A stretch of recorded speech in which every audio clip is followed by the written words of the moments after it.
So why am I knocking on a stranger's door? Hi, I'm Shetland Chef and I live on Scotland's most northerly island. So last year I decided to challenge myself by trying to grow my own vegetables. See, the problem with that was I had zero gardening experience. But in spite of all these problems that I faced, I managed to grow all this. If you want to see how I did it, make sure to join me on my journey. I had heard the easiest thing to grow in Shetland is rhubarb, so I put up a post on Instagram to see if anyone could help me out. And as usual, the kind people in Shetland were there to help me out. So off I went on this cold, damp, and rainy winter's morning to go pick up some rhubarb. Actually, go dig up some rhubarb. To the seasoned gardeners out there, please do not judge me on my digging skills. So, from what I've read, the best time to replant or to propagate your rhubarb is in the dormant season, when it's basically bare roots and there's a tiny crown coming out of the ground. You won't even notice it otherwise. So, after getting my rhubarb, I try to patch up the land, if that's what you call it. You won't even notice I've been there.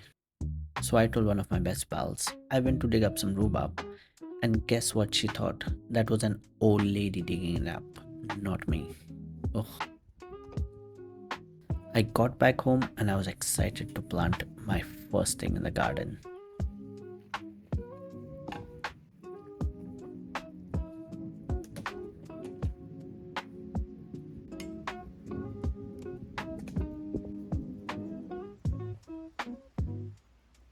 Tell you what, before I plant it, let me actually show you how it looks.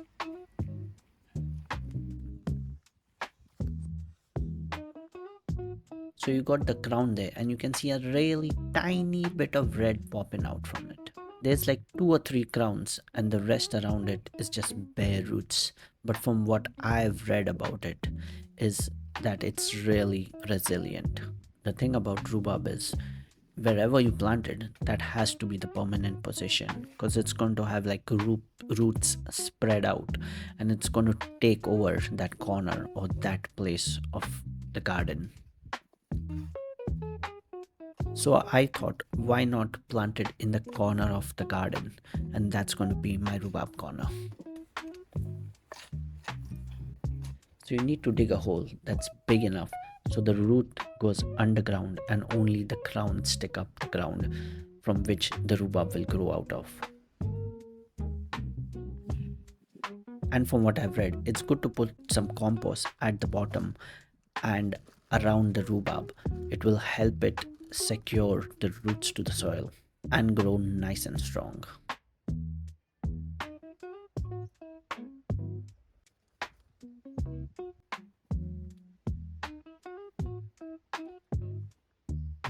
There was like bits of grass sticking on it, so I just pulled it off. So from what I can see, there's like 2 crowns in there. Can you see those bits coming out? So that's the place the rhubarb's going to grow from.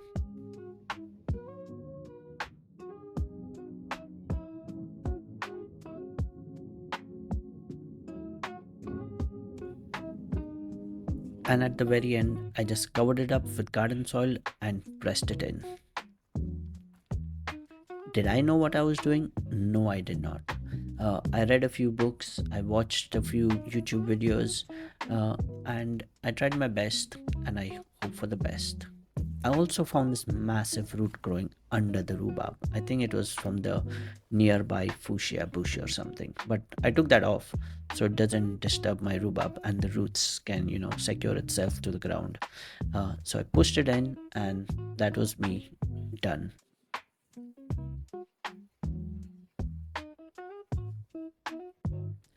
And now only time will tell if it's going to grow or it's going to die out. Make sure to join me in the next episode as I plant some seeds and I get my garden fence done.